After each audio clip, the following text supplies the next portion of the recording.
إن الحمد لله نحمده ونستعينه ونستغفره ونستهديه ونعوذ بالله من شرور أنفسنا ومن سيئات أعمالنا من يهده الله فلا مضل له ومن يضلل فلا هادي له ونشهد أن لا إله إلا الله وحده لا شريك له ونشهد أن محمدا عبده ورسوله أرسله بالحق بشيرا ونذيرا أما بعد محترم حاضرین کرام، قابل احترام بزرگوں، دینی و ملی نوجوان دوستوں اور خواتین اسلام، اسی طرح پیس ٹی وی کے تمام ناظرین، اس نشست میں آپ سب کا استقبال کرتے ہیں۔ السلام علیکم ورحمۃ اللہ وبرکاتہ۔ آج کی اس نشست میں ہمارے خطیب مہمان ایک ایسی شخصیت ہیں جن کا تعلق بنگلور کرناٹک سے ہے، لیکن آپ نے اپنا قیام، آپ کا حالیہ قیام وانم باڑی تامل ناڈو کے اندر ہے۔ آپ نے بہار یونیورسٹی پٹنہ سے انگریزی میں ایم اے کیا ہے اور آپ جماعت اسلامی ہند مرکزی مجلس شورا کے آپ رکن ہیں۔ اسی طرح آپ جماعت اسلامی ہند کے مرکزی سیکریٹری بھی ہیں۔ آپ ہفت روزہ ریڈینس کے ایڈیٹر ہیں اور آپ نے دعوت و تبلیغ کے مقصد کو، دعوت و تبلیغ کے مشن کو لے کر مختلف دعوتی دورے آپ نے کیے ہیں، جیسے آپ کا جانا امریکہ، یورپ، ترکی، جاپان، ملیشیا، سری لنکا، ایران، سعودی عرب، متحدہ عرب امارات، جنوبی افریقہ، اسی طرح نیپال اور بنگلہ دیش بھی آپ دعوتی دورے پر گئے ہیں اور آپ نے مختلف تقریریں کی ہیں۔ آپ انگریزی اور اردو دونوں کے معروف و مشہور خطیب ہیں، اور سب سے اہم بات یہ ہے کہ آپ پیس ٹی وی کے مقرر ہیں۔ آپ تمام حضرات ہمارے اس مہمان خطیب کو اچھی طرح جانتے ہیں۔ میں بڑے ہی ادب اور احترام کے ساتھ آپ کو دعوت دیتا ہوں کہ آپ اسٹیج پر تشریف لائیں۔ ہماری مراد ہے جناب مولانا اعجاز احمد اسلم صاحب سے ہم مؤدبانہ گزارش کرتے ہیں آپ سے کہ آپ سامعین کو محظوظ کرنے کے لیے، مستفید کرنے کے لیے آپ ڈائز پر تشریف لائیں۔ جناب اعجاز احمد اسلم صاحب۔ اللہ اللہ اللہ اللہ اللہ اللہ اللہ كلما ناديت ياه قال يا عبدي أنا الله كلما ناديت ياه قال يا عبدي أنا الله الله الله الله الله الله الله كلما ناديت ياه قال يا عبدي أنا الله كلما ناديت ياه۔ اعجاز احمد اسلم حفظہ اللہ، آج کی نشست میں آپ کا موضوع خطاب ہے اسلام کے بغیر دنیا کی ترقی ناممکن۔ اس اہم موضوع پر خطاب کرنے کے لیے میں بڑے ہی ادب اور احترام سے اپنے مہمان خطیب جناب مولانا اعجاز اسلم سے گزارش کرتا ہوں کہ آپ اپنے مواعظ حسنہ سے تمام سامعین اور حاضرین کو مستفید فرمائیں۔ آپ کے سامنے ڈائز پر جناب مولانا اعجاز احمد اسلم۔ الحمد للہ رب العالمین والصلاة والسلام علی رسولہ الکریم وعلی آلہ واصحابہ اجمعین الی یوم الدین۔ ساری تعریف اللہ تبارک و تعالیٰ کے لیے، ہم سب اسی کی تعریف بیان کرتے ہیں، اسی کے آگے اپنا سر نیاز جھکاتے ہیں، اپنے تمام معاملات میں اسی سے مدد مانگتے ہیں۔ خوش اور مطمئن ہے اس بات پر کہ اللہ تعالیٰ نے ہم کو اپنا اور صرف اپنا بندہ بنایا ہے، اور اس سے اس بات کی دعا کرتے ہیں کہ بار الہ ہم نے تیرے ساتھ جو بندگی کا عہد کیا ہے اس پر قائم رہنے کی توفیق عطا فرما، اور زندگی کی آخری ساعتوں تک حق بندگی ادا کرنے کے لیے کوشاں رہنے کی توفیق عطا فرما۔ زندگی تیری راہ پہ گزرتی رہے اور موت آئے تو تیری راہ میں آئے۔ اللہ تبارک و تعالیٰ کی بے حد و حساب رحمت نازل ہوں اس کے نبیوں اور رسولوں پر جو اللہ تعالیٰ کی طرف سے دنیا کے مختلف ملکوں میں مختلف زمانوں میں تشریف لاتے رہے، خاص طور پر نبیوں کے سردار خاتم الانبیاء سیدنا محمد صلی اللہ علیہ وسلم پر اللہ تعالیٰ اپنی بے انتہا اور بے حد و حساب رحمت نازل فرمائے۔ قابل احترام ناظرین، بزرگوں، دوستوں اور ساتھیوں، ماؤں، بہنوں اور بیٹیوں، اور دنیا بھر میں اس پروگرام کو ٹی وی پر دیکھنے والے بھائیوں اور بہنوں، السلام علیکم ورحمۃ اللہ وبرکاتہ۔ ہم اس وقت 21ویں صدی میں ہیں۔ بڑے زمانے کے بعد، بڑے نشیب و فراز سے گزرنے کے بعد انسانیت اس 21ویں صدی میں داخل ہوئی ہے۔ یہ صدی ترقی کی صدی ہے، خوشحالی کی صدی ہے، اور لوگ دعویٰ کرتے ہیں کہ انسانوں کی عظمت کی صدی ہے۔ انسان کی تاریخ میں، دنیا کی تاریخ میں پہلی بار ایسا ہوا ہے کہ دنیا کی آبادی 700 کروڑ کو ٹچ کر رہی ہے، اور یہ 700 کروڑ انسان دنیا کے 200 ممالک میں بکھرے ہوئے ہیں۔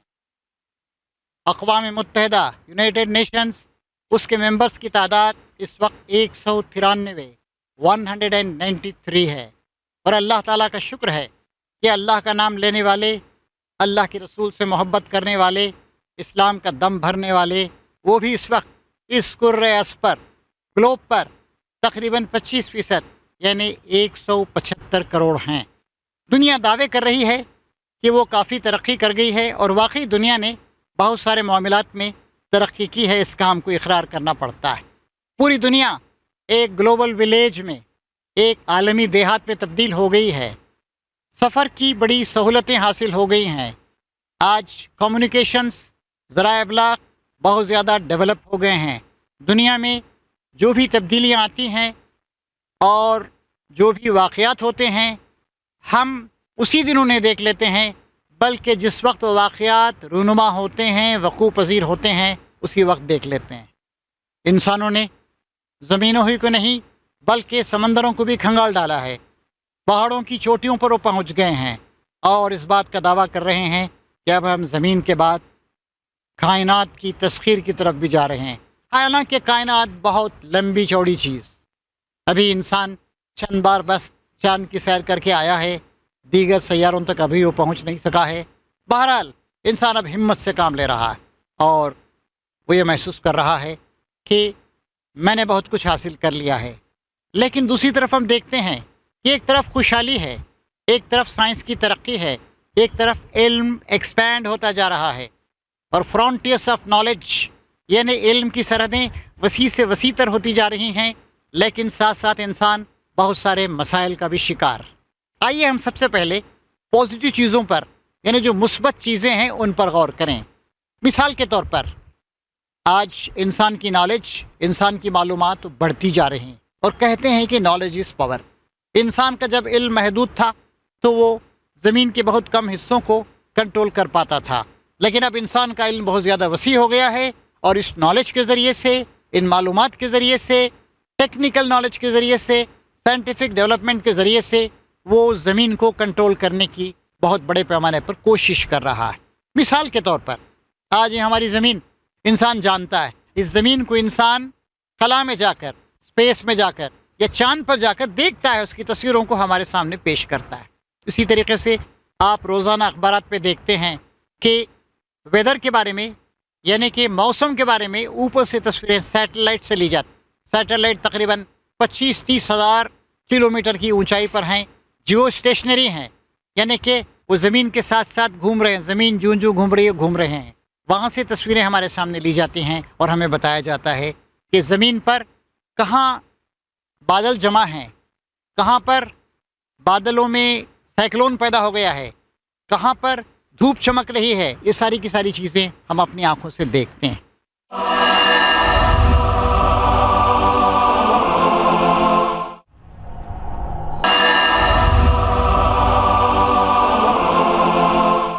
زمین کے بارے میں آج ہم کو اتنی تفصیلی معلومات ہیں جو اس سے پہلے کبھی نہیں تھیں۔ مثلا جب ہمارا بچپن تھا، آج سے 60 سال پہلے، اس وقت جب ہم اسکولوں میں پڑھتے تھے، تب ہمیں بتایا جاتا تھا کہ 365 دن کا ایک سال ہوتا ہے، لیکن اب ہمیں بتایا جاتا ہے کہ یہ زمین سورج کے اطراف 365 دن 5 گھنٹے 48 منٹ اور 45.51 سیکنڈ میں ایک چکر پورا کرتی ہے۔ اتنی تفصیلی معلومات آج ہم کو ہیں۔ سورج کتنا بڑا ہے، سورج میں کتنی گرمی ہے، جیسے ہمیں بتایا جاتا ہے، ہمیں اس کی تفصیلات کا علم ہے آج کہ سورج کے مرکز میں، اس کے کور میں درجہ حرارت ٹیمپریچر تقریباً 1.5 کروڑ ڈگری سیلسیس ہے۔ ہمیں یہ بھی معلوم ہے کہ سورج کا جو اوپری حصہ ہے جسے ہم کہتے ہیں فوٹوسفیر، اس کا درجہ حرارت تقریباً 4 سے 5,000 ڈگری سیلسیس ہے۔ اتنی تفصیلات آج ہم کو معلوم۔ زمین کے بارے میں آج ہم بتا سکتے ہیں کہ ہماری یہ زمین جو 24 گھنٹے میں 25,000 میل گھوم جاتی ہے، یہ زمین اس پورے کے پورے سورج کا چکر لگا رہی ہے اور اس کی رفتار ہے 1 گھنٹے میں 66,661 میل۔ ہمیں یہ بھی معلوم ہے کہ سورج جو ہمارے سولر سسٹم نظام شمسی کا مرکز ہے، یہ اس سے زمین 9 کروڑ 30 لاکھ میل کے فاصلے پر ہے۔ ہمیں یہ بات بھی آج معلوم ہے کہ ہماری زمین جو سورج کے ساتھ چکر لگا رہی ہے، اس کے ساتھ ساتھ 7 اور سیارے پلانٹس بھی ہیں۔ ہمیں یہ بھی معلوم ہے کہ نیپچون سورج کا بعید ترین سیارہ ہے اور وہ 279 کروڑ میل کے فاصلے پر ہے۔ اتنا ہی نہیں، ہماری جو گیلیکسی ہے کہکشاں، اس کے بارے میں ہم یہ بھی جانتے ہیں کہ ہماری گیلیکسی اتنی لمبی ہے، یعنی اتنے لمبے علاقے میں پھیلی ہوئی ہے کہ روشنی کو، اور روشنی کے بارے میں بھی ہم کو معلوم ہے کہ 1 سیکنڈ میں 1,86,200 میل کے فاصلے سے وہ چلتی ہے، اور یہ اتنا لمبا ہے فاصلہ کہ روشنی کو ایک سرے سے دوسرے سرے تک جانے میں تقریباً 1 لاکھ سال لگتے۔ ہمارا جو سولر سسٹم ہے، اس طرح کے تقریباً 250 بلین کہتے ہیں عرب کو، اتنے سولر سسٹم ہماری کہکشاں ملکی وے یا آکاش گنگا اس میں پائے جاتے ہیں۔ ہمیں یہ بھی معلوم ہے کہ ہمارے سورج سے جو قریب ترین سورج ہے وہ اتنے فاصلے پر ہے کہ وہاں تک اگر روشنی کی رفتار سے کوئی جائے تو 3.4 یعنی تقریباً 3.5 سال لگیں گے۔ ہمیں یہ بھی معلوم ہے کہ ہماری کہکشاں کے بعد جو اگلی کہکشاں ہے جس کا نام اینڈرومیڈا ہے، ہماری کہکشاں ملکی وے، اگلی کہکشاں اینڈرومیڈا ہے، وہاں تک روشنی کو جانے میں 27 لاکھ سال لگتے ہیں۔ اتنی معلومات آج ہم کو حاصل ہیں۔ آج انسان اپنی تعداد کو گن سکتا ہے۔ ابھی تھوڑے دن پہلے، اس وقت جو ہماری آبادی متعین کی گئی ہے کہ تقریباً 700 کروڑ کو ٹچ کر رہی ہے، تو یہ بات بتائی گئی کہ اس وقت زمین پر 1 سیکنڈ میں 267 بچے پیدا ہوتے ہیں، اور ہمارے ملک ہندوستان میں تقریباً 51 بچے 51 بچے 1 منٹ میں پیدا ہوتے ہیں۔ اس طرح کی کیلکولیشنز ہیں اور بہت ہی پریسائز، بہت ہی ایگزیکٹ معلومات ہیں، اور اس کے باوجود لیکن ہم دیکھتے ہیں کہ انسان مختلف طرح کے مسائل کا شکار۔ مثال کے طور پر آج ہم دیکھتے ہیں کہ ہمارے ہاں بھوک مری ہے۔ دنیا کے 30-40% انسان ابھی پاورٹی کی لائن آف پاورٹی یا خط غربت سے نیچے زندگی گزار رہے ہیں۔ افریقہ کے لوگ مشکلات کا شکار ہیں۔ ہندوستان کی بہت بڑی آبادی مشکلات کا شکار ہے۔ ہندوستان کے 2 بڑے بڑے شہر ہیں، ایک بمبئی ہے جو پیس ٹی وی کا مرکز ہے، اسی طریقے سے کلکتہ ہے جو کچھ عرصے پہلے تک ہندوستان کا سب سے بڑا شہر تھا۔ یہاں پر 50% سے زیادہ لوگ سلمز میں، جھوپڑ پٹیوں میں زندگی گزار رہے ہیں۔ زندگی کی بنیادی سہولتیں ان کو حاصل نہیں ہیں۔ ہندوستان میں اب بھی تقریباً 68% لوگ 68% لوگ رہ رہے ہیں دیہاتوں میں، اور دیہاتوں کی حالت خراب۔ وہاں پینے کا پانی میسر نہیں آتا ہے، وہاں تعلیم کا انتظام نہیں ہے، وہاں پر صحت کی سہولتیں حاصل نہیں ہیں۔ اس طریقے سے افریقہ میں، دنیا کے اور بہت سارے غریب ممالک میں لوگ مشکلات کا شکار۔ دوسری طرف ہم دیکھتے ہیں کہ استحصال ہے، یعنی کہ ایکسپلائٹیشن ہو رہا ہے۔ دنیا کی دولت کچھ خاص ملکوں کے پاس یا کچھ خاص طبقات کے پاس، اسپیشل سیگمنٹس آف سوسائٹی ان کے پاس کنسنٹریٹ ہو گئی ہے۔ وہ جس کو چاہ رہے ہیں اس کو استعمال کر رہے ہیں، وہ کھا رہے ہیں، وہ پی رہے ہیں، وہ موج مستی کر رہے ہیں، وہ فلمیں دیکھ رہے ہیں، وہ فحاشی اور بے حیائی کے سمندر میں ڈوبے ہوئے ہیں۔ انہیں غریبوں کا کوئی خیال نہیں، اور اس کی وجہ سے دنیا میں بے چینی پیدا ہو رہی ہے۔ یہ استحصال سماجی لحاظ سے بھی ہے، یہ استحصال معاشی یعنی اکنامک لحاظ سے بھی ہے، یہ استحصال سیاسی لحاظ سے بھی ہے۔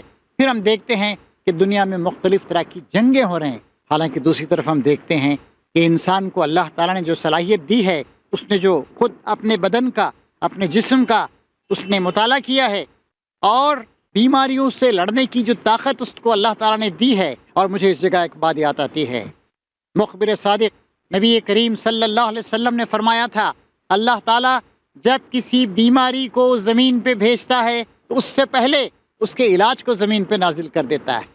آج چاہے دل کی بیماریاں ہوں، پھیپھڑوں کی بیماریاں ہوں، یا گردوں کی بیماریاں ہوں، یا دماغ کی بیماریاں ہوں، یا سائیکولوجیکل نفسیاتی بیماریاں ہوں، ان سب کے علاج کے بہت ہی ترقی یافتہ طریقے آج انسان نے معلوم کر لیے ہیں۔ اس کے باوجود آدمی بھوک مری کا شکار ہے، غربت کا شکار ہے، اور بیماریوں کا شکار ہے، اور علاج کی سہولتیں لوگوں کو حاصل نہیں۔ اس طریقے سے ہم دیکھتے ہیں ایک پیراڈاکس ہے، یعنی ایک تضاد ہے، ایک طرف اتنی ترقی اور دوسری طرف ایسا تنزل۔ اب یہ غور کرنے کی بات ہے کہ اسلام اس سلسلے میں کیا کر سکتا ہے، کمیونزم نے اس سلسلے میں کیا کیا، کیپٹلزم سرمایہ داری اس سلسلے میں کیا کہتی ہے، جمہوریت کی جو لوگ باتیں کرتے ہیں انہوں نے کہاں تک ان مسائل کو حل کیا ہے۔ اور آج ہماری اس تقریر کا موضوع یہی ہے کہ دنیا کی ترقی کے لیے اسلام کیا رول ادا کر سکتا ہے، اور اب تک کیا کچھ ہوا ہے۔ اس سلسلے میں ہم کو 20ویں صدی کا خاص طور سے جائزہ لینا چاہیے۔ 20ویں صدی میں ترقی شروع ہو گئی۔ 20ویں صدی کے شروع میں دنیا کی آبادی یعنی تقریباً 1910 یا 1920 میں دنیا کی آبادی 200 کروڑ تک پہنچ گئی، اور پھر اس تیزی کے ساتھ بڑھتی رہی۔ صحت کی حالت اتنی اچھی ہوئی اور اللہ تعالیٰ نے بیماریوں پر اتنا قابو عطا فرمایا، اور علاج کے طریقے اتنے اچھے ایجاد ہو گئے کہ آج دنیا کی آبادی 700 کروڑ ہو گئی۔ آج ہمیں اس بات کا جائزہ لینا چاہیے کہ ہماری 20ویں صدی کیسی تھی، کیونکہ جو لوگ اپنے ماضی پہ غور نہیں کرتے وہ اپنے حال کو درست نہیں کر سکتے، اور جو اپنے حال کو درست نہیں کر سکتے وہ اپنے فیوچر یعنی مستقبل کی تعمیر بھی نہیں کر سکتے۔ کہتے ہیں ہسٹری ریپیٹس اٹ سیلف، تاریخ اپنے آپ کو دہراتی ہے، اور جو لوگ تاریخ سے سبق حاصل نہیں کرتے وہ they are condemned to repeat their past, جو پچھلی خرابیاں تھیں، جو غلطیاں تھیں، اس کو دوبارہ ریپیٹ کرنے پہ وہ مجبور ہو جاتے ہیں۔ تو آئیے اب ہم کچھ 20ویں صدی کا جائزہ لیں۔ 20ویں صدی کی صبح طلوع ہوئی یعنی 1901 سے، اور پھر اس کے بعد لیکن آپ جانتے ہیں کہ چند سال کے اندر اندر ہی یعنی 1914 سے لے کر 1918 تک فرسٹ ورلڈ وار ہوتی رہی۔ لنگر لنگوٹ کس کر دو ممالک کے مجموعے ایک دوسرے سے نبرد آزما ہو گئے، اور اس وقت تک بہت زیادہ خطرناک چیزیں ایجاد نہیں ہوئی تھیں۔ ایٹم بم اور ہائیڈروجن بم ایجاد نہیں ہوئے تھے۔ ہوائی جہاز تھے 1914 میں بہت ہی معمولی قسم کے، پریمیٹیو ٹائپ کے تھے، کیونکہ 1905 میں ہی رائٹ برادرز نے ایک معمولی ٹائپ کا ہوائی جہاز جسے ایروپلین کہتے تھے یا فلائنگ مشین کہتے تھے ایجاد کیا تھا۔ اس لیے 1914 میں کچھ معمولی قسم کے ہوائی جہاز تھے، اس لیے ڈسٹرکشن بھی بہت زیادہ نہیں ہوا۔ لیکن فرسٹ ورلڈ وار میں جو 1914 سے لے کر 1918 تک ہوتی رہی، 4 سال 5 سال تک چلتی رہی، اس میں تقریباً 80-85 لاکھ لوگوں کی جانیں گئیں۔ اکنامی کو نقصان ہوا، معاشی پسماندگی آئی، غربت میں اضافہ ہوا۔ پھر انسانوں نے سوچا کہ بھئی اب لڑائی جھگڑے نہیں ہونے چاہیے، قتل و خون بند ہونا چاہیے۔ لیکن اس کے بعد جو ترقی ہوئی، دوسری world war, second world war شروع ہوئی 1939 سے لے کر 1945 تک، یعنی 1939 سے لے کر 1945 تک سیکنڈ ورلڈ وار ہوتی رہی۔ مہذب انسان، سویلائز مین، یہ مین سلاٹر یعنی انسانوں کی جانوں کو ہلاک کرتا رہا، برباد کرتا رہا۔ اور دکھ ہوگا آپ کو، افسوس ہوگا آپ کو، اور ندامت و شرمندگی ہوتی ہے ہمیں یہ بات کہتے ہوئے کہ سیکنڈ ورلڈ وار میں جو 1939 سے لے کر 1945 تک ہوتی رہی، یعنی تقریباً 6-7 سال تک چلتی رہی، اس میں تقریباً 5-5.5 کروڑ لوگ ہلاک ہوئے۔ رشیا، اس کے تقریباً 2 کروڑ شہری ہلاک ہوئے۔ فوجیوں کا تو معاملہ ہی دوسرا ہے۔ ہندوستان کے لوگ بھی، اور ہندوستان اس وقت تک برطانیہ کی غلامی کی چکی میں پس رہا تھا، ہندوستان کے بھی کئی لاکھ افراد اس میں ہلاک ہوئے، اور جملہ لوگ جو مارے گئے ان کی تعداد تقریباً 5 اور 5.5 کروڑ کے درمیان۔ آپ یہ بھی سوچ سکتے ہیں کہ جب 5-5.5 کروڑ لوگ ہلاک ہوئے تو زخمی کتنے ہوئے ہوں گے، اپاہج کتنے ہوئے ہوں گے، معذور کتنے ہوئے ہوں گے۔ کتنی عورتوں کا سہاگ لٹ گیا ہوگا، کتنے بچوں کو یتیمی کا داغ سہنا پڑا ہوگا۔ خود رشیا کے بارے میں ہمیں بتایا جاتا ہے کہ اس کی 30% نیشنل دولت تباہ ہو گئی اور اس کا خمیازہ پوری کی پوری دنیا کو بھگتنا پڑا۔ لیکن پھر 1945 کے بعد اقوام متحدہ یونائٹڈ نیشنز اس کو بنایا گیا اور پھر کہا گیا کہ بھائی ہمارے پاس ایک سیکورٹی کونسل ہوگی، حفاظتی کونسل، ہم جو ہے دنیا میں جنگ کو روکیں گے۔ یونیسکو بنایا گیا اور یونیسکو کے بارے میں کہا گیا کہ ہم تعلیمی لحاظ سے اور اسی طریقے سے ہم سائنٹیفک لحاظ سے، ریسرچ کے لحاظ سے ہم دنیا کو آگے بڑھانے کی کوشش کریں گے، دنیا کے پسماندہ اور بیکورڈ ملکوں کو آگے بڑھانے کی کوشش کریں گے۔ اس طرح کی کوششیں ہوئیں، لیکن پھر بھی بہرحال جنگوں کا سلسلہ جاری رہا۔ اگرچہ کہ اتنے بڑے پیمانے پر کوئی جنگ نہیں ہوئی، لیکن پھر بھی جنگیں تو ہوتی رہی۔ اور مغرب کے لوگ جو اس بات کا دعویٰ کرتے ہیں کہ ہم ڈیموکریٹک ہیں، اس بات کا دعویٰ کرتے ہیں کہ ہم سائنٹیفک ہیں، اس بات کا دعویٰ کرتے ہیں کہ ہم اکیڈمک انداز سے سوچتے ہیں، اس بات کا دعویٰ کرتے ہیں کہ ہمارے اندر سوشل سینس ہے، انہوں نے کیا کیا؟ چنانچہ آپ مغربی تہذیب کو دیکھیں تو آپ کو معلوم ہوگا کہ ان کا کردار کچھ اچھا نہیں رہا ہے۔ ان میں سے کچھ لوگوں نے خدا کا انکار کیا، ان میں سے کچھ لوگوں نے مذہب کا غلط تصور اپنایا، یا مذہب کو اپنایا تو یہ کہا کہ خدا نے کائنات کو بنا دیا لیکن اب انسان کو خدا کی کوئی ضرورت نہیں ہے، یا کہا کہ خدا سے بس کچھ مذہبی معاملات میں ہم ربط رکھیں گے، اس کا نام لے لیں گے اور اس کے آگے سر جھکا لیں گے، باقی رہے ہمارے دنیا کے معاملات، ہمارے خاندانی معاملات، ہمارے سماجی معاملات، ہمارے سیاسی معاملات، ہمارے معاشی معاملات، ہم اس میں آزاد ہیں، جو چاہیں گے ہم کریں گے، ہماری عقل جو کچھ کرے گی ہم اس کو کریں گے۔ اور اس کا بھی لوگوں کو خمیازہ بھگتنا پڑا، دنیا طرح طرح کے مسائل کا شکار ہوئی۔ پھر آپ دیکھیے سیکورٹی کی بڑی اہمیت ہے، انسان کی حفاظت ہو، انسان کے وسائل برباد نہیں ہوں، انسان ایک دوسرے کو قتل نہ کرے، جان کا احترام کیا جائے اور سیکورٹی آف لائف حاصل ہو۔ اس معاملے میں آپ دیکھیے خاص کر امریکہ کو بہت زیادہ قوت حاصل ہوئی۔ امریکہ جو ہے وہ دنیا کے دو بڑے پاورز میں سے بن گیا، ایک طرف رشیا تھا، USSR، union of Soviet socialist republic, اور دوسری طرف یونائٹڈ اسٹیٹس آف امریکہ۔ امریکہ کے پاس اس وقت دنیا کے تقریباً 25% وسائل۔ امریکہ نے کیا کیا آپ دیکھ سکتے ہیں، یا مغرب کے لوگوں نے کیا کیا آپ دیکھ سکتے ہیں۔